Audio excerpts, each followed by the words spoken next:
You know, during the course of our podcast, My Road to Recovery, I think we've done maybe 25 to 30 episodes of recovering addicts sharing their stories, telling stories that you just wouldn't believe, giving them a chance to speak what they've been through. And then the other side of it, we've had children, boys, girls, daughters, sons alike, of the addict telling their stories in separate instances where we do the podcast, but never have we done podcast where the children of the recovering addict are faced with sharing with their parent, their guardian, what they went through watching their mother or father go through the addiction process. And that's what you're fixing to see tonight. You all know the story of Dottie. You've seen her daughter Trista, but you never saw her daughter and mother together. You got to watch it. Super powerful. You're talking about the worst of the worst becoming the best of the best. We're going to pick it up about, a little ways into the conversation. Y'all watch, and hopefully you'll be inspired by the love of a mother and a daughter on My Road to Recovery. Enjoy.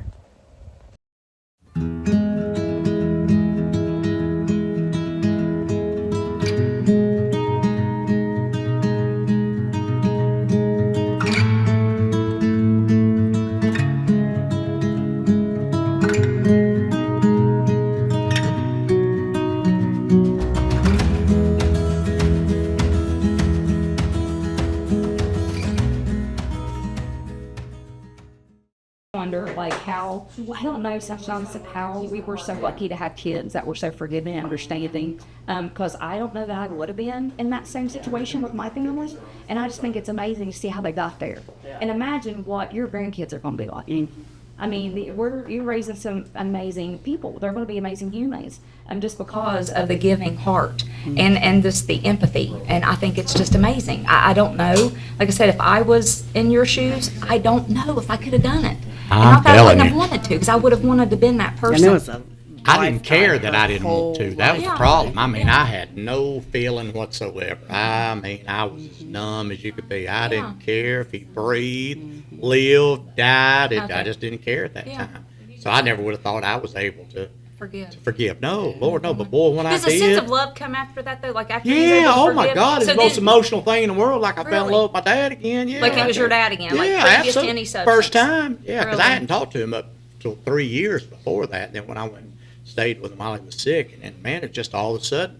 And then I was pissed off because I didn't have but a few weeks left to be. And you're thinking, then it's your fault, because Oh, you should have yeah. said, I'm Yeah, sorry, you absolutely. should have had him at the Yeah, table absolutely. sitting. So Yeah. have you guys ever had those kind of situations where you removed yourself from her life for a period of time? How did you do that? Like as a child, as a girl too, you know, like it's hard. You want your mom, you need your mom, you have 4 babies. Like how do you remove yourself from her life?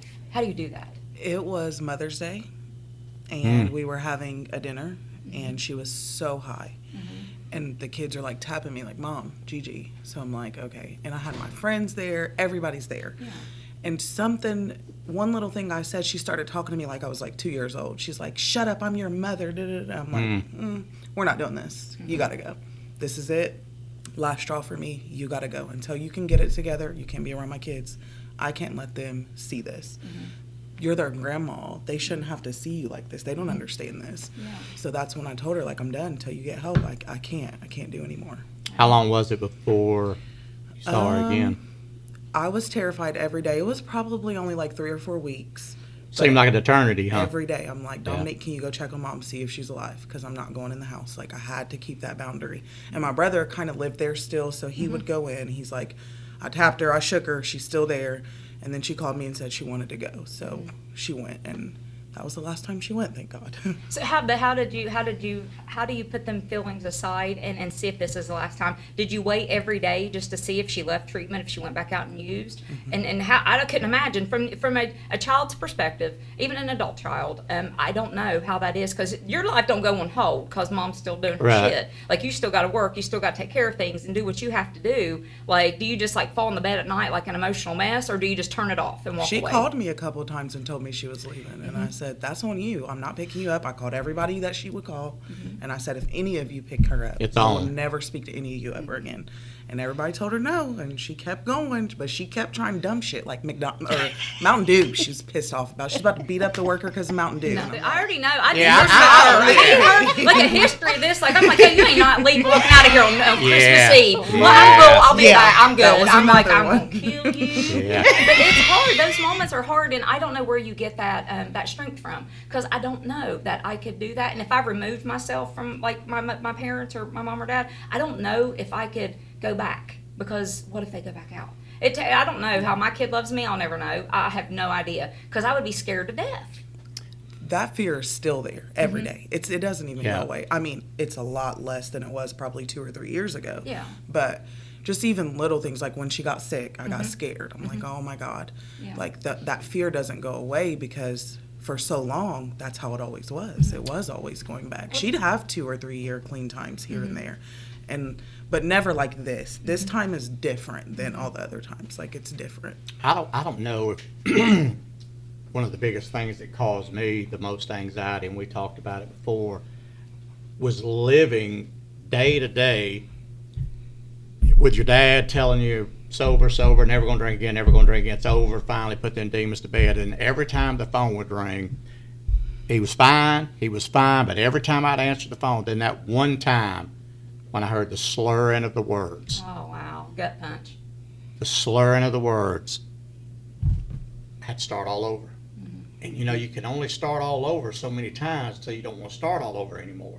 And I eventually just had to disassociate myself, because the anxiety would build up. When he went to rehab in Milledgeville, Georgia, he went for weeks, and he'd send me these letters, and I thank God I've got treatment and I'm better now. And I'm like celebrating. I'm only Yeah. 10 or 11 years old, and telling all my friends, oh no, it's over. And then coming home to my granddad's house and opening up the refrigerator, and there they sit. You know, and it was just, I can't imagine. no, it was the biggest letdown of anything I'd ever went through in my entire life. You know, everything I can remember in my life, those were the biggest letdowns. So that's how I came to go, look, I don't give a damn. I don't give a damn no more. If you don't give a damn about me, I don't give a damn about you. So let's see who wins here. So for years and years, you know, I never was able to, you know, I'd go to my dad's house. For Christmas, he would slide an envelope under the door. Wouldn't he let me in the house? He'd slide an envelope. I'd get the envelope, get in the car, drive home, wouldn't even be nothing in it.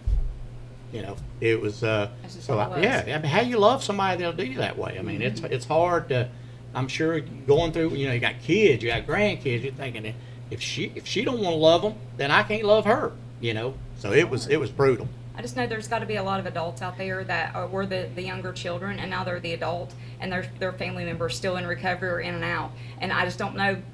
It takes me, I don't know that I would ever feel different about it than when I was 10. You know, as an adult, and a very responsible adult that you are, and I'm sure that fear stays there, and I'm sure that would just crush a young girl's heart to see mom go through that again. And the amount of forgiveness that kids are able to give us is unreal to me. I cannot, like, it takes my breath at times. It does. You've raised an amazing young lady. Oh my God. I mean, you have. It's She's insane. awesome. It's just She's to hear you awesome. guys, the relationship that you guys have today. And if there is anybody that watches these podcasts and you don't think that your adult child will ever feel this way about you, She's my best friend. yeah, Yeah. it happens, and it happens. But boundaries. I mean, you taught us a valuable lesson. Oh, yeah. If you can't, and I bet you did call every person that knew her, and I bet it was not nice. I bet she taught her some valuable lessons. She did. I My bet she uncle's did. 6'7", 300 pounds, and I told him I'm not playing. Go ahead and try it. Go Yeah. ahead and try I it. dare you, Carol. Yeah, I dare you. Go on over there. And so then as you sit back and reminisce on this, Dottie, and you look back and you're like, wow, like she loved me enough to make sure my grandbabies were safe. I tell her mean, that a that lot. is like humbling, is it Oh, not? yeah, That makes absolutely. a spot in my stomach just like, ugh, Yep. because I know how much you love them Yeah. grandbabies. And that just tells me the pull of the drug. Because if you knew you couldn't see them and it still wasn't enough to stay away, Yeah. tell me this ain't an addiction. It's not a disease. I'm telling you, it's There's just something. no way. It was like on the inside of me, I wanted to stop because I loved them, and even though I didn't know how to show them because the drug was more important. Yeah. Like the inside of my heart would be rip apart because I wanted to. I just couldn't. It had so much control over everything that I did in my life. And when these grandkids were born, like I told myself, like I'm going to for them, and I couldn't for them. If I couldn't do it for my own kids, I don't know why I thought I could do it for my grandkids, but. But them grandkids are when special. she told me that Yeah, I they'll couldn't change see you. them, Yeah. she said you can't see them. And I remember having to come because one of my granddaughters was having anxiety, talking about where's my Gigi, is she gonna die? And so Trista had called me and she said, you have to come over here. I wasn't allowed inside. I had to stand on the porch. But How did you do that, Trista? How Yeah. do you look at your mom and say, you ain't allowed to come up on this property, but this kid needs to see you so she can lay her head down? Because it was for my kid. And it was hard because me and my mom have always been close through everything. I mean, I'm talking the worst of the worst situations you could possibly be in. Through all her addiction, she loved me unconditionally. And I know that she was always there, sometimes high, sometimes not. She was always there. So when my daughter was scared that her grandma was going to die, I can't let you continue to hurt them that way. But I'm going to let her see you so she knows you're okay. That's amazing, though. What's the relationship like now? She's Fast my best forward. friend. My best friend. If she don't answer my calls, I'm putting out an alert. They will go straight. Somebody better find this lady. She just runs the streets all day. I'm like, you're a grandma. Your grandma, sit down. You're supposed to be home by 5:30. yeah. Yeah. And she love means it. that I too. do. It's I funny, just love but it. it's different than all the times before. Because before, like we FaceTime every single day, several times a day. But now it's different. She's not looking in the background to see Who's who I'm behind you. with Oh, and yeah. where I'm at Yeah. and those things. Like it's just haha. Like call me because, lady, you're supposed to call me every Yeah, day. yeah. You know what I'm saying? She's my best friend. Like literally, we can talk about anything. Like anything. And I think that I've built a trust with her that's different this time because I haven't never told them like I'll never go back out again. I've never said that to them this time. Like all I can say is that I'm going to keep doing what I've been doing. And if I'm not doing that, then we got a Call problem. somebody. Yeah. You got to help me. Right. Because when I stop doing those things, then we're in dangerous water. Right. And she knows that. She knows that, and she's not afraid to say, when's the last time you called your sponsor? When's the last time you That went and is hung just out like- with She's your holding you friends? accountable at It's this just- point.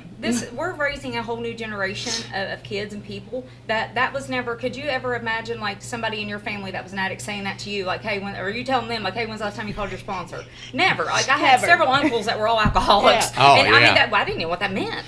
And just for them to know, and it's people like recovery. Once you get a taste of it, and you see, you can build a whole foundation and a family of something that has boundaries, that knows no stopping the love, but knows how to quit making the hurt happen. Yeah. It's just amazing to me. And every time when I hear everybody start talking, I'm like, this is a 12-step program, and you're running your family just like you run your Yes. life. When I was in the hospital, obviously there was pain medication involved that I would not take. Oh, I know. But I needed it. You know Oh, what I'm I'm saying? sure, Like, yeah. and she called my sponsor. I didn't even have to call her. She called her, and like my sponsor showed up at the hospital, and I was like, that's how I know that I've involved my kids in my recovery because they know what to do.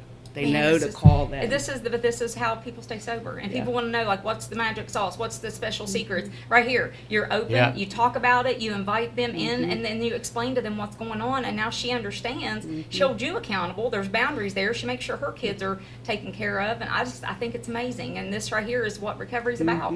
Yeah, if you don't think it's possible, Yes, God, I'm just going to point. Yes. You want to do a close-up? they are amazing. I ain't got no big long speech laid out here. Right here. It is. It's possible. This young lady right here is, I don't know, Lord, Resilient. it's just a can't- conversation yeah. with her, raising 4 girls. Lord, get Good. the Bible out. Get the Bible out. Get the Bible out. That's all I can needed. tell you. All All right. Thank y'all so much. Thank you Thanks a lot so to everybody for much. y'all doing it, okay? Yes.